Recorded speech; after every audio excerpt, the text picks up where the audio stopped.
Hello there and welcome to Black Jackal Gaming.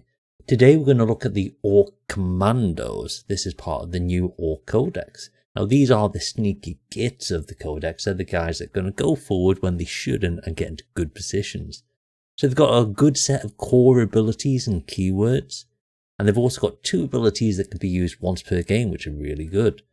They have a very nice ability to turn off Overwatch so they can never have that strat used on them. They've got some really nice upgrade options to give them a little bit more damage output, but only one leader can join them in battle, which is a bit disappointing. Taking a look at the datasheet, they come in at 135 points for the 10-man unit. They have movement 6, toughness 5, 5 up save, 1 wound, leadership 7 and 1 objective control.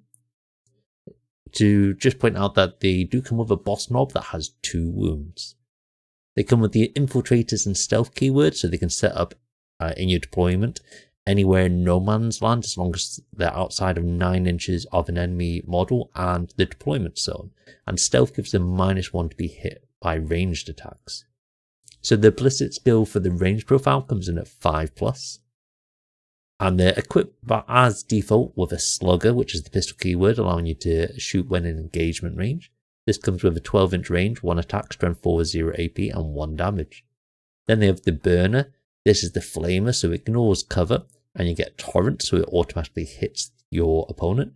This comes in with a 12-inch range. It's D6 attack, strength 4, 0 AP, and 1 damage.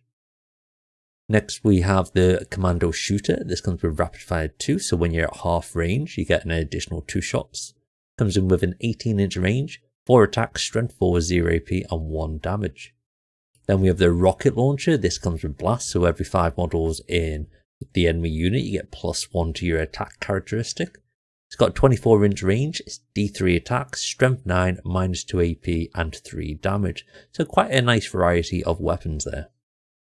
Looking at the melee profile, it comes in at quite a nice weapon skill 3+. As standard, they're equipped with close combat weapons, and this comes with 2 attacks, strength 4, 0 AP, and 1 damage. Then they have the Chopper. This comes in at 3 attacks, strength 4, -1 AP, and 1 damage. Then there's Big Chopper that comes in at 4 attacks, strength 7, -1 AP, and 2 damage. And the Breacher Ram, which comes in at 2 attacks, but it is weapon skill 4, and it's strength 9, -2 AP, 2 damage. So the boss knob can also take the Power Claw. This comes in at 3 attacks, weapon skill 4+ again, but it's strength 9, -2 AP, and 2 damage. So quite a nice variety of melee weapons there. Onto the abilities. They have the Sneaky Surprise ability. This prevents enemy units from using the Overwatch strat to shoot at this unit. It's a very powerful stratagem that will be used multiple times a game, so to turn this off and be protected from it is very nice. Then they have 2 abilities that they can use once a game. The first is Distraction Grot. So once per game in your opponent's shooting phase, you can use the Distraction Grot. And for this, you get a 5+ invulnerable save for the rest of the phase. Then we have the Bomb Squig. So once per game, after you've finished a normal move, you can select an enemy unit within 12 inches. On a 2+, they suffer D3 mortal wounds, which is very nice damage output to have on top of the unit. So what buffs and combos can you give to the units? Well, you really want to take the free upgrades because they are very nice. So you want to put the Power Claw on the knob, on the boss knob. The Commando Shooter, you can then put on 2 commandos for a little bit more range outputs. And then there's a couple of additional weapons you can take. So you want to take one of the Breacher Rams, which is the melee weapon. And then you can swap your Slugger and Chopper for a burner with a close combat weapon. And again, another Slugger and Chopper for a rocket launcher and close combat weapon. So you have an additional firepower for your ranged attacks, as well as having some extra strength into some of your melee attacks and additional AP and damage, which is quite nice. And of course, you want to take the Bomb Squid and Distraction Grot as free upgrades. You really want to pair him with the only leader that can go with him, which is the Boss Snickrot. And he grants benefits of cover to the unit. So they will always reduce incoming AP by 1, which is very nice. And he basically gets a once a game use of the jump, where you can remove this unit and place it anywhere on the board outside of 9 inches of an enemy unit. It's a very nice ability to have. So he doesn't come with much range wise, he just has a standard slugger, but his melee profile, he comes with Mork's Teeth.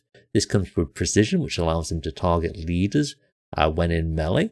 And Twin Link, so he gets to reroll the wound roll. He comes in at 6 attacks, weapon skill 2+, which is very nice, strength 6, -1 AP and 2 damage, so a half decent profile for him.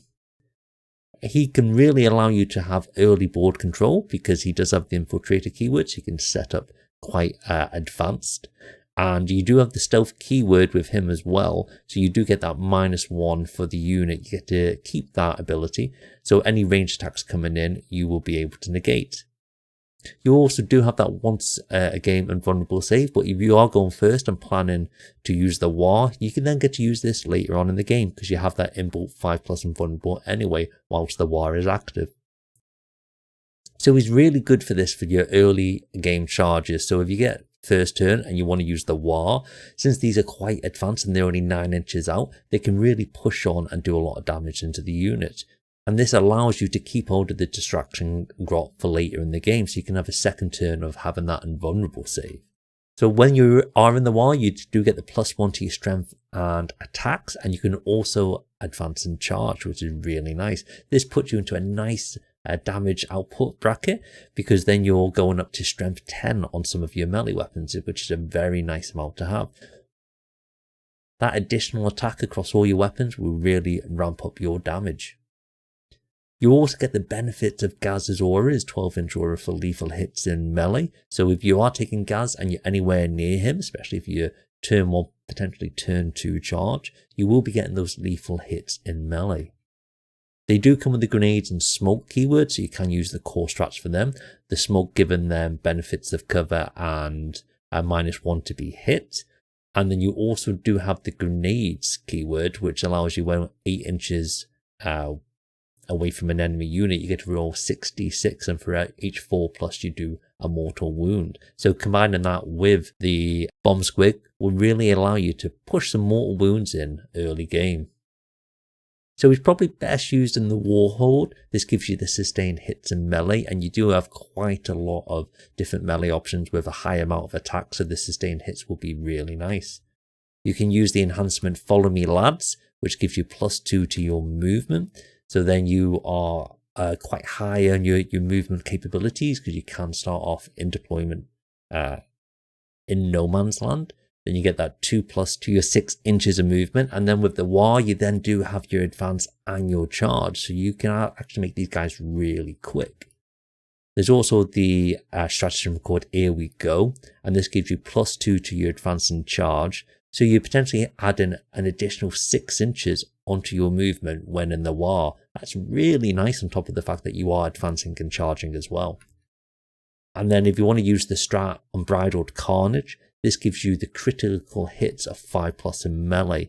Now, if you are within Gaz's buff for this means that you're getting lethal hits on 5+, allowing you to put up a lot of damage in melee.